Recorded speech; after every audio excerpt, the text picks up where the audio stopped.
fundamentally. Well, let's talk about what you can talk about to what Neuralink is, because the last time you were here, we really couldn't discuss it.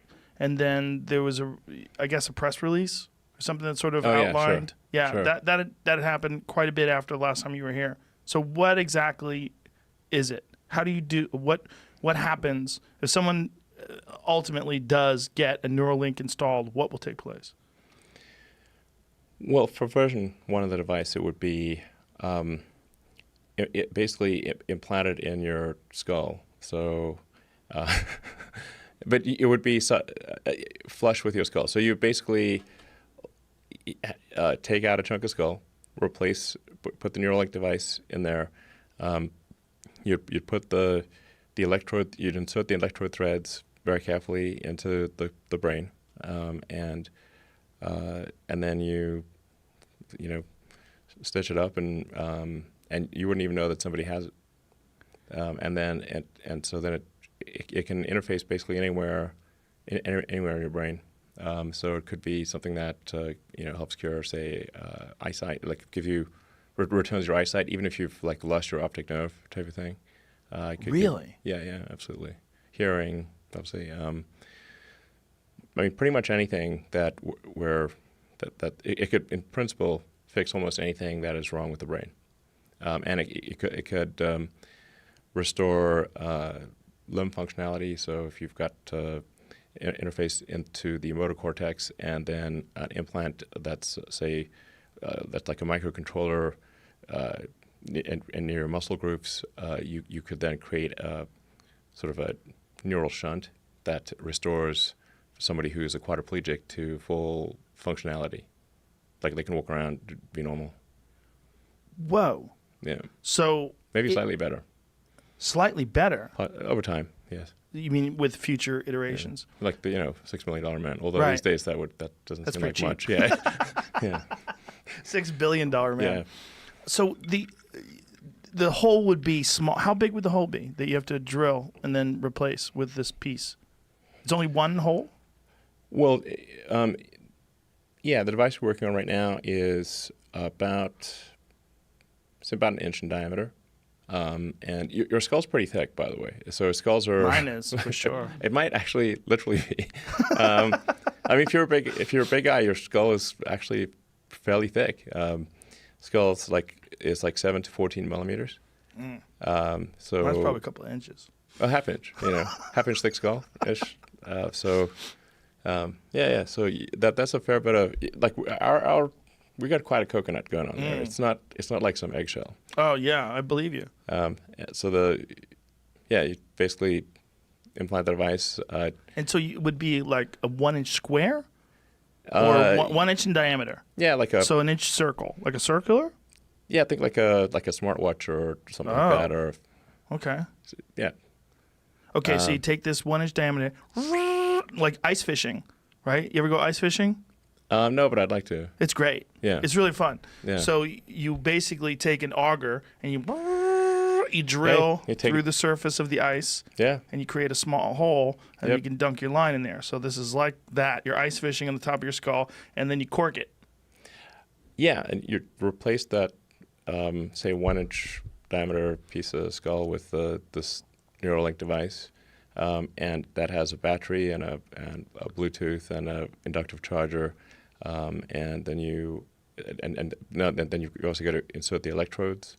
So the electrodes are very carefully inserted with our robot that we developed.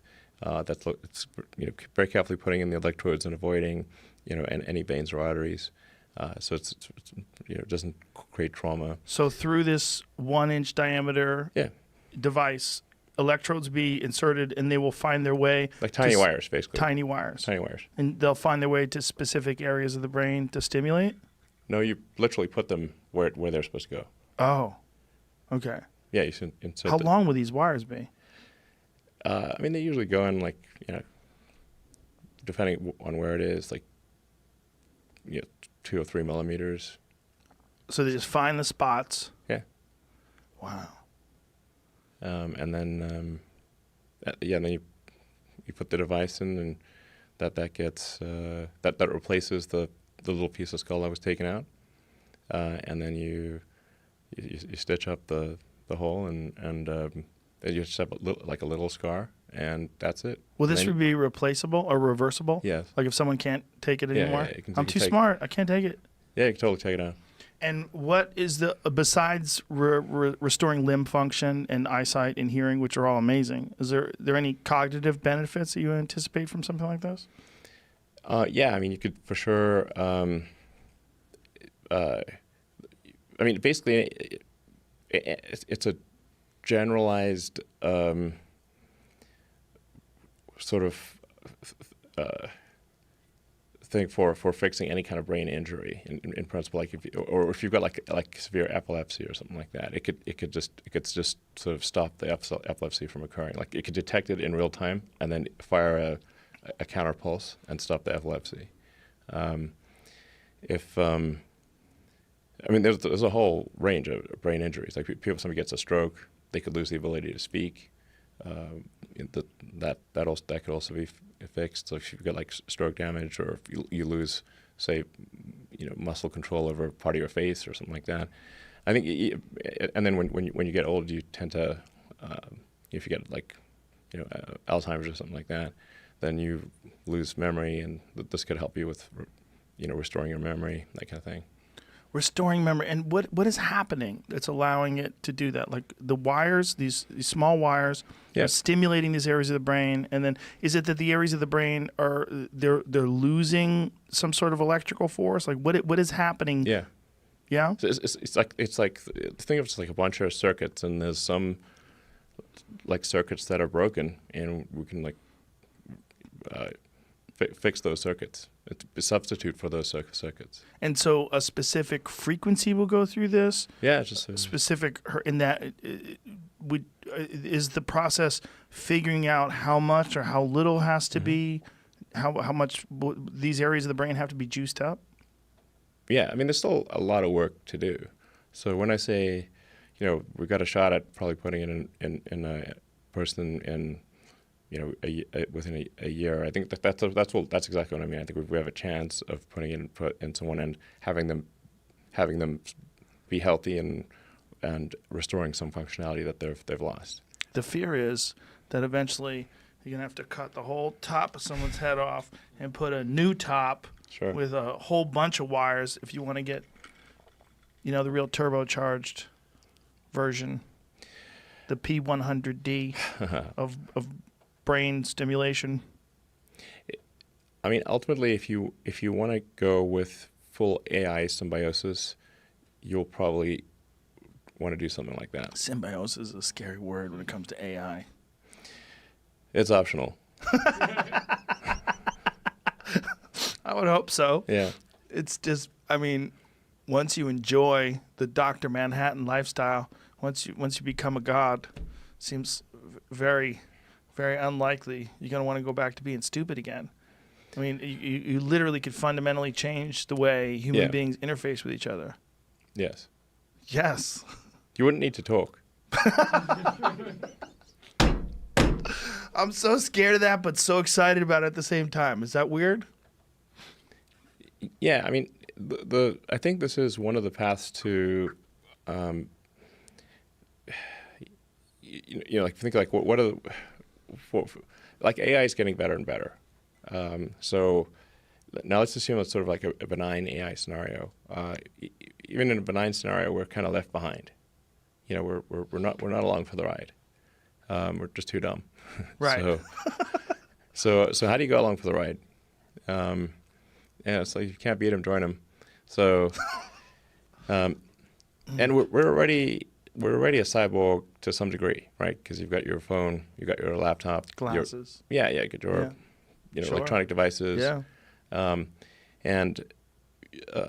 mean, today, if your phone, if you don't bring your phone along, it's like you have missing limb syndrome.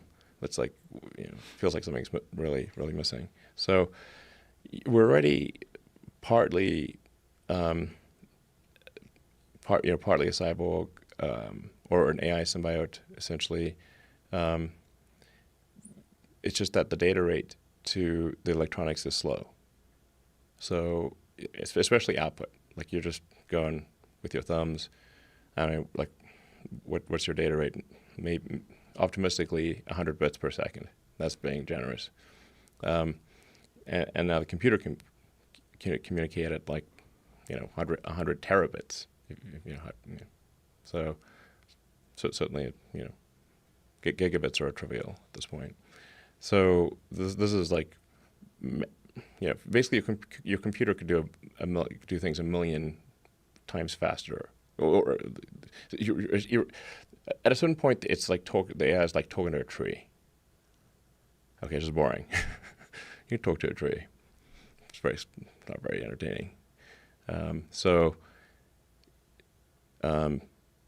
if you can solve the data rate issue and especially output but input too, then you can improve the symbiosis that is already occurring between man and machine.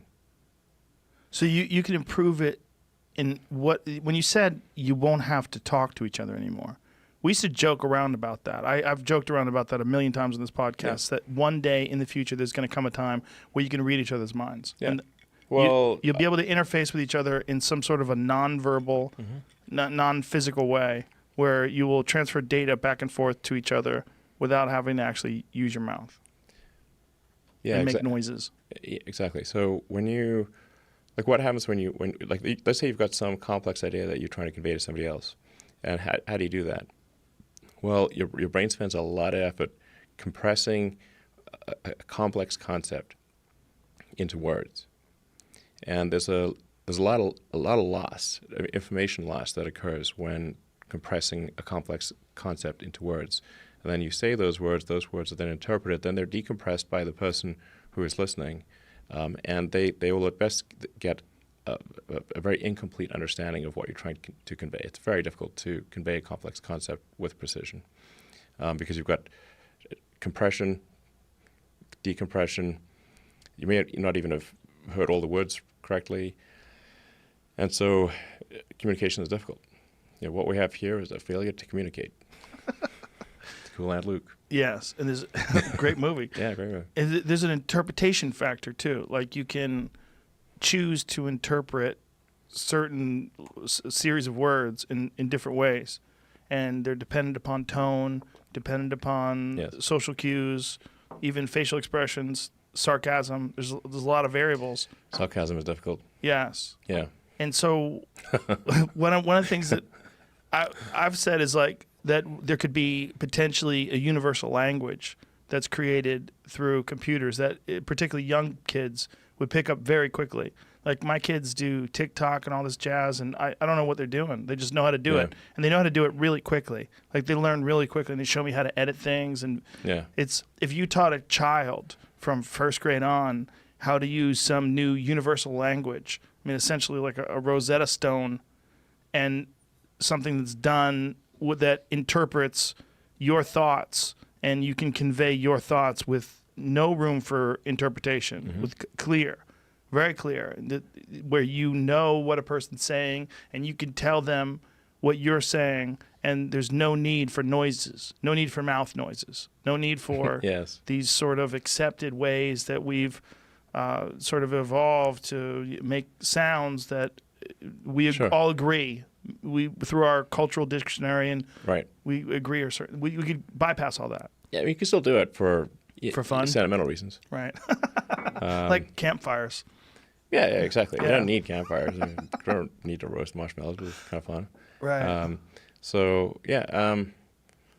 I think you would, in principle, you would be able to communicate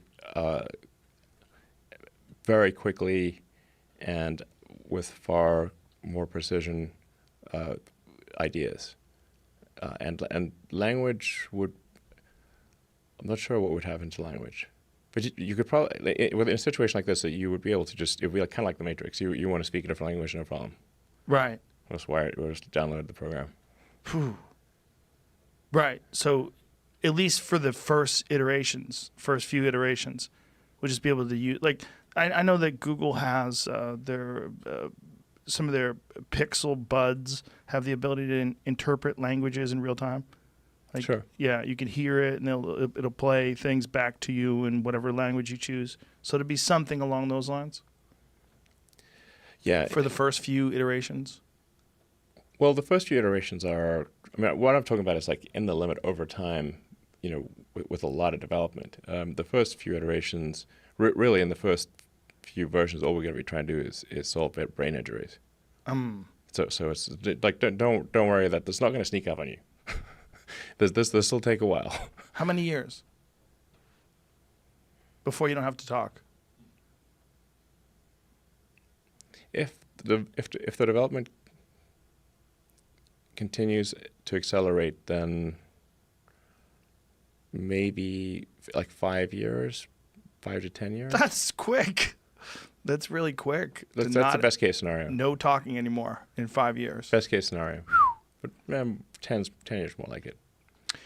I've always speculated that aliens could potentially be us in the future, because if you look at like the size of their heads and the fact that they have very little muscle and they don't use their mouth anymore, they have this tiny little. I mean, the archetypal alien that you see in like Close Encounters of the Third Kind, they're like, if you went from like Australopithecus or ancient hominid to us, what's the difference? Less hair, less muscle, bigger head, and then you just keep going.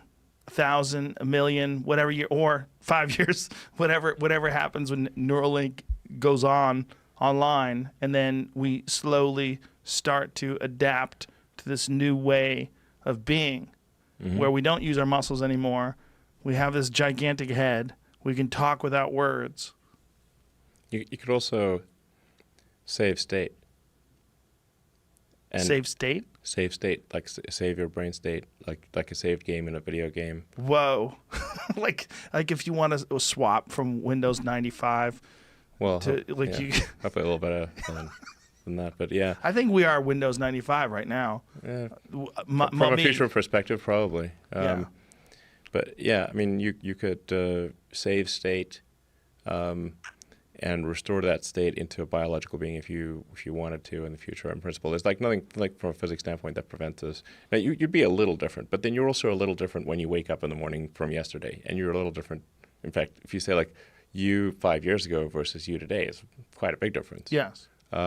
So you'd be substantially you. I mean, you'd certainly think you're you. But the idea of saving yourself and then transforming that into some sort of a biological state. Like you could hang out with 30-year-old you. I mean, the possibilities are endless. That's so weird. I mean, just think like how your phone you can record videos on your phone. Like there's no way you could remember a video as accurately as your phone or a camera could. So now if you've got like some version 10 Neuralink whatever far in the future. You could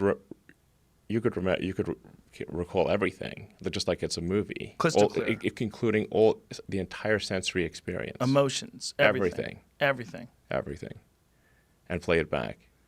Do you think you'll be able to share? You can edit it. Edit it. Yeah. So you can change your past. You could change what you think was your past. Yeah. Well, so if you had like a traumatic this whole thing experience, right now could be a replayed memory. It could be. Yeah. It may be. What's the odds of this being a replayed memory? If you had to guess. It's more than 50%. There's no way to assign a probability with accuracy here. Right, but roughly. If you just had just gut instinct. Well, I don't have a Neuralink in my brain, so I'd say right now 0%. But at the point at which you do have a Neuralink, then it rises above 0%. The idea that we're experiencing some sort of a preserved memory is, even though it's still the same, it's not comforting, right? For some reason, when people talk about simulation theory, they talk about the potential for this currently being a simulation. Even though your life might be wonderful, you might be in love, you might love your career, you might have great friends, but it's not comforting to know that this experience somehow or another doesn't exist in a material form that you can knock on. Feels real, doesn't it? Feels real, but if it's not, but the idea that it's not is for some strange reason disconcerting. Well, yeah, I'm sure it should be disconcerting, because then if this is not real, what is? Right. But there's that old sort of thought experiment of like, how do you know you're not a brain in a vat? Right now, here's the thing: you are a brain in a vat. Then that vat is your skull, Yes. and everything you see, feel, hear, everything, all your senses are electrical signals. Everything is an electrical signal to a brain in a vat, where the vat is your skull. And all your hormones, all your neurotransmitters, all these things are drugs. Adrenaline's a drug. Dopamine's a drug. You're a drug factory. You're constantly changing your state with love and oxytocin and beauty. Sure. Changes your state. Great music changes your state. Absolutely. And here's another sort of interesting idea, which is, because you say, like, where did consciousness arise? Well, assuming you believe the belief in physics, which appears to be true, then the universe started off as basically quarks and leptons, and it quickly became hydrogen and helium, lithium, like basically elements of the periodic table. But it was like mostly hydrogen, basically. And then over a long period of time, 13.8 billion years later, that hydrogen became sentient. So where along the way where is consciousness? What's the line of consciousness and not consciousness between hydrogen and here? Right. When do we call it? When do we call it consciousness? Yeah. I was watching a video today that we played on a podcast earlier of a monkey riding a motorcycle down the street, jumps off the motorcycle and tries to steal a baby. Yeah, I saw that one. They went viral. What is that monkey conscious?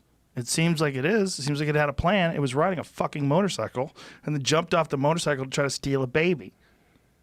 Seems pretty... The one that just dragged the baby down the street pretty far. Yeah. Yeah. Seems pretty conscious. Right? There's definitely some degree of consciousness there. Yeah, it's not a worm. It seems to be on another level. Yeah. And it's going to keep going. And that's the real concern when people think about the potential future versions of human beings, especially when you consider symbiotic relationship to artificial intelligence, it will be unrecognizable. That one day we'll be so far removed from what this is. We'll look back on this the way we look back now on, simple organisms that we evolved from. And that it won't be that far in the future that we do have this view back. Well, I hope consciousness propagates into the future and gets more sophisticated and complex, and that it understands the questions to ask about the universe. Do you think that's the case? As a human being, as yourself, you're clearly trying to make conscious decisions to be a better version of you, right? This is the idea of like getting rid of your possessions and realizing that you're trying to, like, I don't like this. I will try to improve this.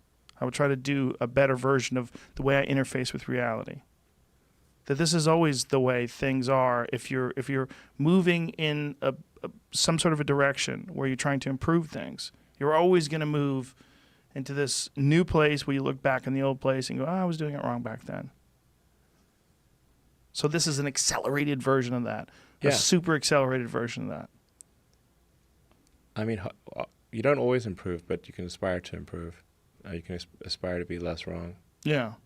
This is like, I think the tools of physics are very powerful. Like, just assume you're wrong and your goal is to be less wrong. I don't think you're going to, if you succeed every day in being less wrong, but, if you're going to succeed in being less wrong most of the time, you're doing great. That's a great way of putting it. Aspire to be less wrong. Mm-hmm. But then when, people look back in nostalgia about simpler times, there's that too. It's very romantic and exciting to look back on campfires. But you can still have a campfire. Yes. Yeah. But will you appreciate it when you're a super nerd, when you're connected to the grid and you have some skull cap in place of the top of your head and it's interfacing with the international language that the rest of the universe now enjoys communication with people? And we're... Yeah, sure. I think so. I like campfires. So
You're aware of Elon Musk's Neuralink Sure. technology. Yeah. How much do you know about it? I know a decent amount, and my friend Brian Johnson, he has a company, Kernel. There's a few different companies that are trying to think about these brain-machine interfaces. And what are they trying to do?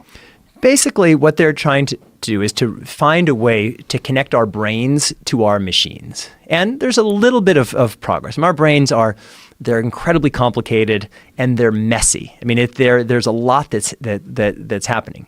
But we are increasingly figuring out how to connect our brains to our technology. And so people are imagining a time when we can do things like download memories, download ideas, or upload memories and upload ideas. And there's some very early science that is suggesting that this will be possible, but it's still the very early days.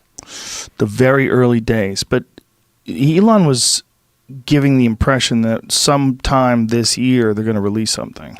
They may release something, but it's not going to be something that's going to change the world, because that technology is way more nascent than even the genetics technology that I've been talking about. So it's not like that that it's at all remotely possible that this year you're going to be able to like upload a full memory or download a full memory. But there are little things that are happening, but every journey begins with a step. But the technology is fairly transparent in terms of like where the state of the art is right now?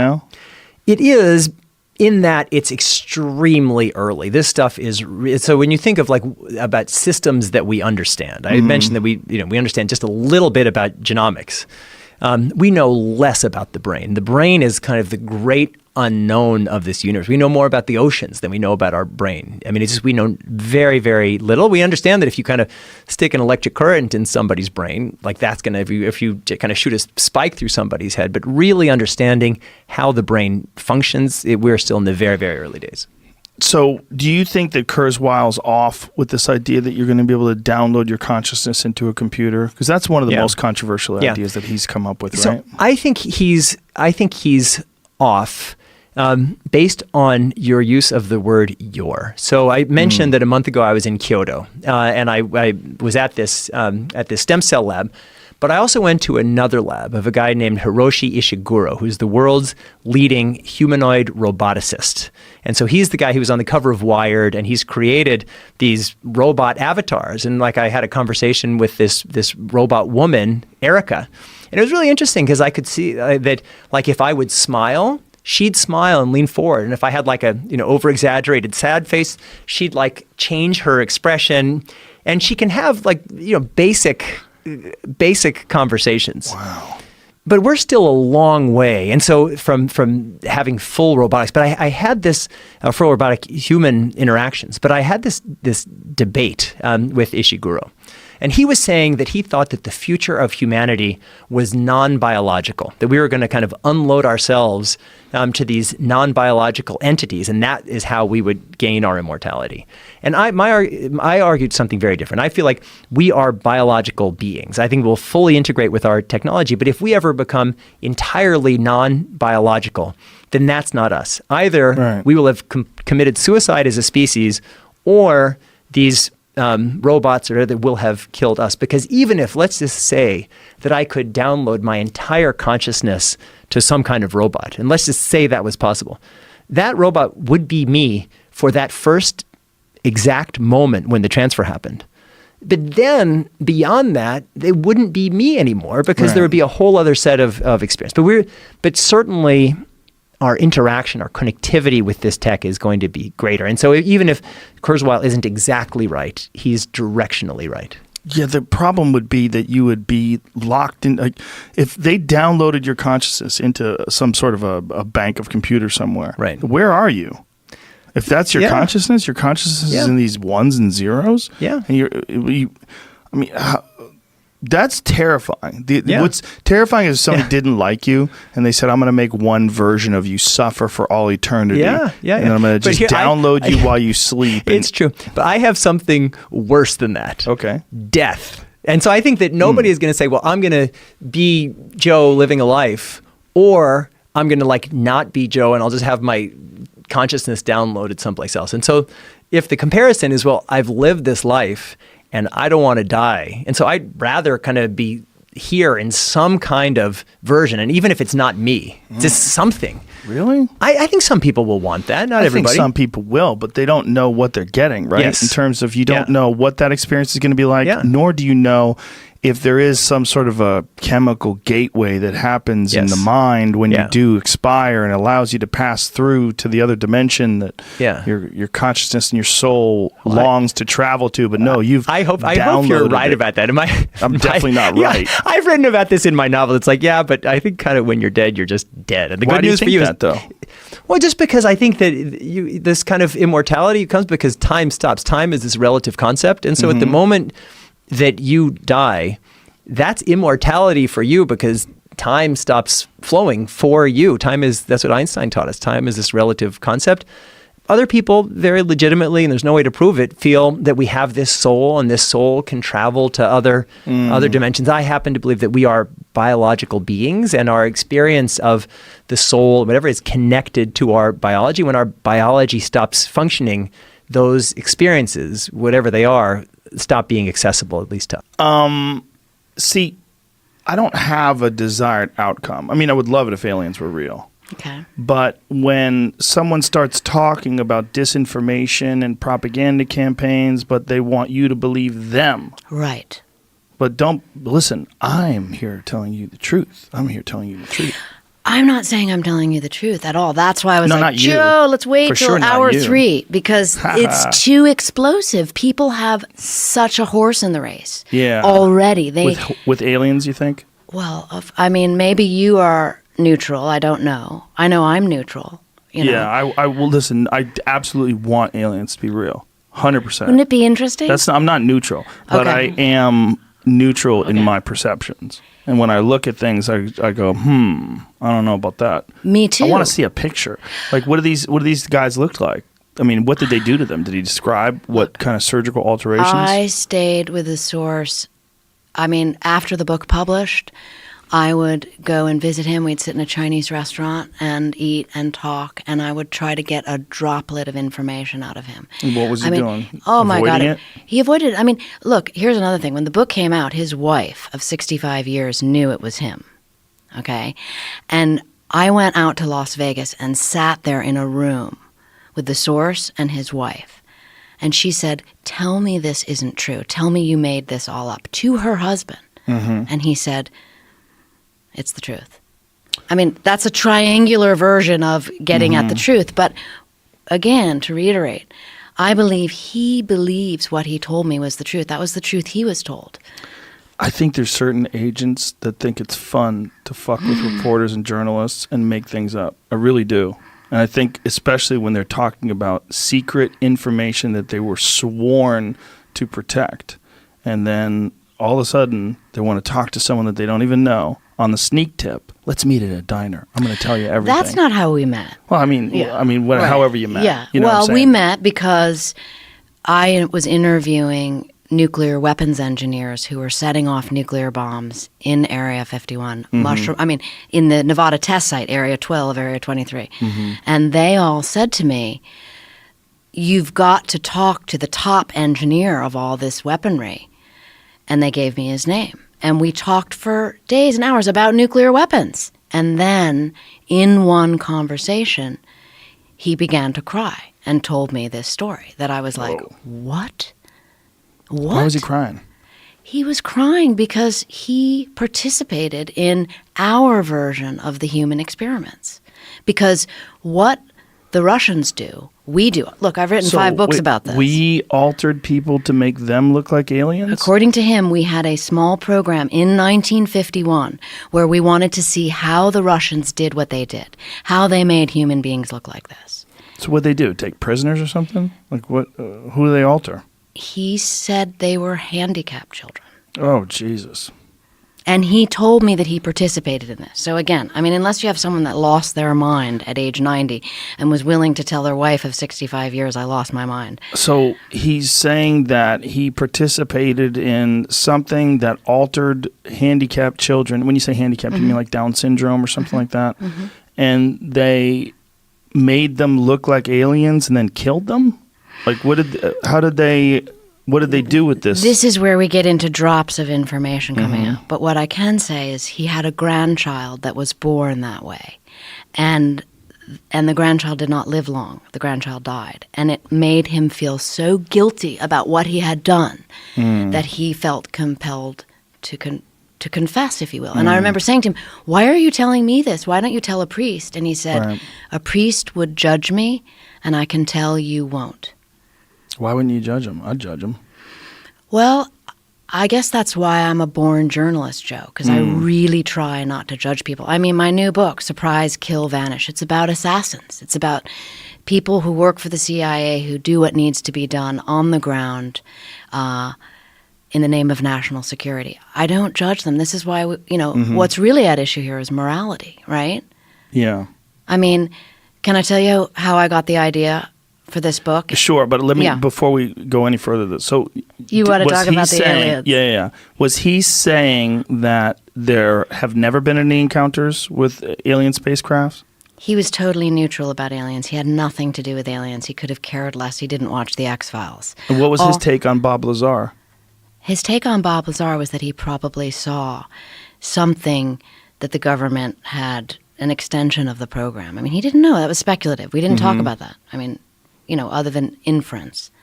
He was very limited in the information that he would get out. But, I mean, I used 79 sources in that book that all went on the record in name. And he was the one anonymous source. But like I said, he told me after he died that I could tell the whole story. Are you going to? I might. I might come back. Write another book? Well, if you give me a break and back off of this subject, I might come back and tell you and your audience What are you saying back off his the subject? name. This is your book. I want to promote your book. I know you want to I- promote your new book, but I want to promote this book as well.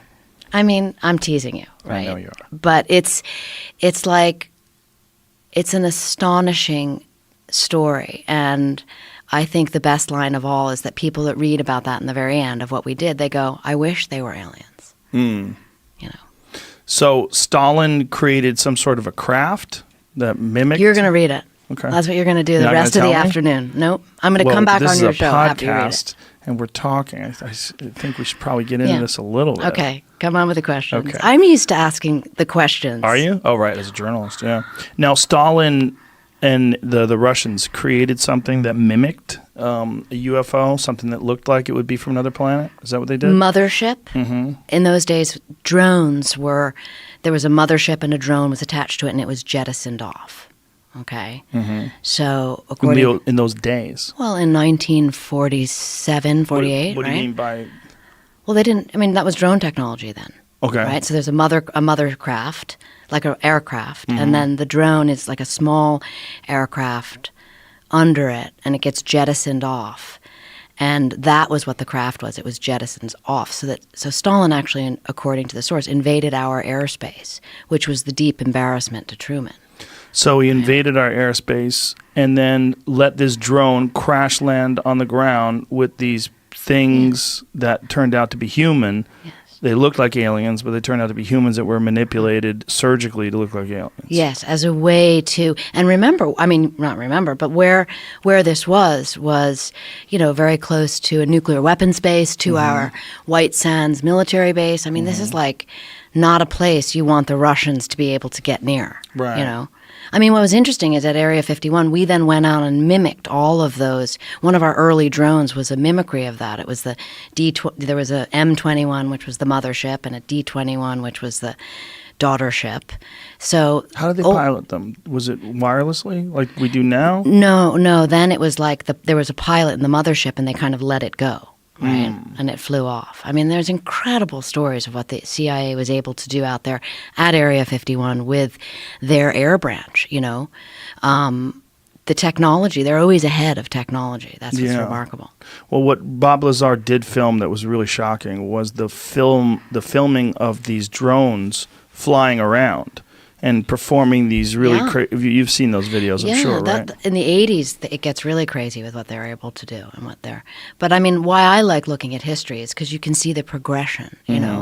You see how science evolves, bit by bit. And then there's these great breakthroughs, because what the government is always looking for is called a revolution in military affairs, right? And that's certainly what drone technology did later on, as drones became developed after the Vietnam War. So in the 1980s, when Bob Lazar was filming all this stuff, you think this was similar to the technology that we see publicly described today in terms of like what drones are capable of? Sure. I mean, So that's they probably that, had something like that back then. When the F-117 was revealed during the first Gulf War, that aircraft was being developed for 25 years out at Area 51. Actually, at Area 52 was where they had it set up to develop that stealth technology. Think about, and what was amazing, talk about keeping secrets. They had something like 10,000 people working on that. No one knew about it. That story was never broken by the press, not by anyone. It just suddenly appeared in the Gulf War and took out Saddam Hussein's, facilities.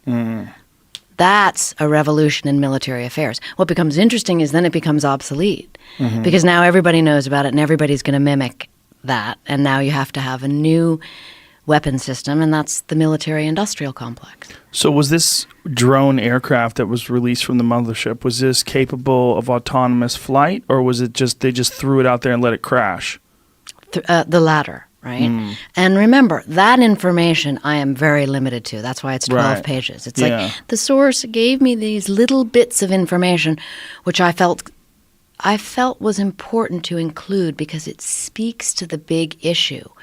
Why is Area 51 classified? I mean, now it's not. President Obama was the first president to actually say Area 51 publicly. Some people say because of my book, right? Meaning it was out. The secret was out. But before that, I went through 10,000 pages of documents from the National Archives. And every place you see, the word Area 51 was actually redacted. Right? Why would you keep that so secret? I mean, all the guys that I was interviewing say they could call it, Groom Lake. They could call it the test facility. They could call it Paradise Ranch. But they couldn't say Area 51. Why? And the source said, well, because we did this horrible program out there, and the government doesn't want anyone to know about that ever. I mean, there's stories of like somebody asking Bill Clinton, about Area 51, him going white. I mean, human experiments. Who wants to be part of that? It's horrible. But the human experiments were they limited to this mimicry of the Russian experiments where they were trying to get people to look like aliens, or was there something else going on? Well, my goodness. I mean, you read now the declassified documents tell us how many different human experiments were going on around nuclear weapons, okay? Horrible experiments where they were subjecting people to radiation because they wanted to know. They felt, well, it's more important to know what happens to people than to not know. And so they would take groups of people that, say, had cancer or something and test them. So there's no doubt that the government has experimented on humans. It's just, is that something that is wise to make public? And, there's two sides of the coin on that. I mean, you when you reveal these kind of things, when you write about them, I mean, people get really upset and, vilify the government, partially with good reason, and partially it's like bad for national security. So I think that's the justification on the part of the Defense Department to keep things secret. That makes sense. Wow, that's an interesting take that I never thought of before. But if I was Stalin and I was trying to, air quotes, fuck with the Americans, that's maybe the way I would do it. Hey, man, you got a problem. It's aliens, they're coming. And it's hard for people that live in 2019, especially if you're young, to really imagine a world not only without the internet, but with 2 television channels, right? And radio, which was where people got all their information from. I mean, was there 2 channels? How many channels were there in 1947? Maybe 3? Maybe 3. I mean, it was radio in World War II, right? Most radio people had mostly. radio. Yeah, mostly radio and newspapers, and that's where people were getting their information. Right. And there was a mass hysteria where people were absolutely terrified that we were going to be invaded, which is why when Orson Welles' War of Worlds, which when they released it, when they did it on the air, they were very clear that this is going to be a reading of Orson Welles' War of Worlds book. Or that H.G. Wells, War of Worlds, right? It was H.G. Wells' book, and Orson Welles read it. Yes. And when they were talking about this on the radio, a lot of people missed that part, right? And so as Yes. the radio went on, as the broadcast went on and people were tuning in later in the day, it erupted in mass hysteria. People were freaking out. Hundreds of thousands of people really did think that it was, and it was also something that was recreated in other countries. I don't know if you know that. They did that in other countries in different languages when they saw how cute it worked in America. And, you know, Well, so you see, Yeah. you can see the logic. I mean, at first it sounds absurd and it sounds does, ridiculous. yeah. And that's why I was sweating, because it's like, I know. right? Right. But when you think it through, and I challenge you to read the whole book, because you start piecing together these various ideas and disinformation becomes less vague and more specific, and you go, that's how it works. And you begin to see how people's perception and how they're easily manipulated factors into national security, just like you just described. Stalin knew about that. He was a master. He was the master of propaganda. He invented it. I mean, he didn't invent it, but he invented it in on the political stage to be used to mess with another country's perception of things. Think of what he did with brainwashing, right? Okay. So like in the 50s, and this is journalists, said, so there was a journalist who was putting out stories about brainwashing. And there was this idea, which is well taken, that totalitarian governments brainwash people. And this became a big code word. It was introduced into the American lexicon in 1950. Well, then we're in the Korean War. Our pilots start getting shot down.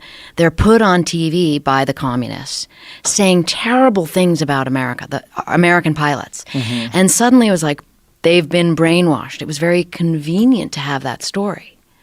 So these things work part and parcel, and you've got all kinds of smart people behind the scenes knowing this, looking at it, examining it, and using it to their advantage to stay where? In the pole position. That's the goal of the U.S. government. So the propaganda that we did that sort of copied Stalin's, we were kind of playing catch up in that sense. I mean, we're playing catch up, then we're ahead, then Right. we're behind. It's always a game. You're a competitor, you know this. But that's a crazy thing to do, to make a fake spaceship and just let it slam into the ground with a bunch of people that you cut up to look like aliens. Did he say specifically what kind of modification they made to people that made them look like aliens? I got drips. And Drips. you'll read it in those 12 pages. Come on with this 12 pages. I'm telling you that because you're asking me these questions that I know, as but if that's I a- spent, I mean, look, I did spend literally hundreds of hours with this source. We sat there and talked about everything, and I would try to squeeze out, just like you're trying to squeeze out of me, and that's why I'm saying read it, because I literally tell you everything that there is. I think what's most interesting about the source and why I might come back and talk to you about it and tell you who he is on your show is teasing. because of his backstory, right? Why he did what he did, how he wound up in the Manhattan Project. Sounds like he was probably Jewish from Germany. No? No. All right, trying. Okay. Trying to get you.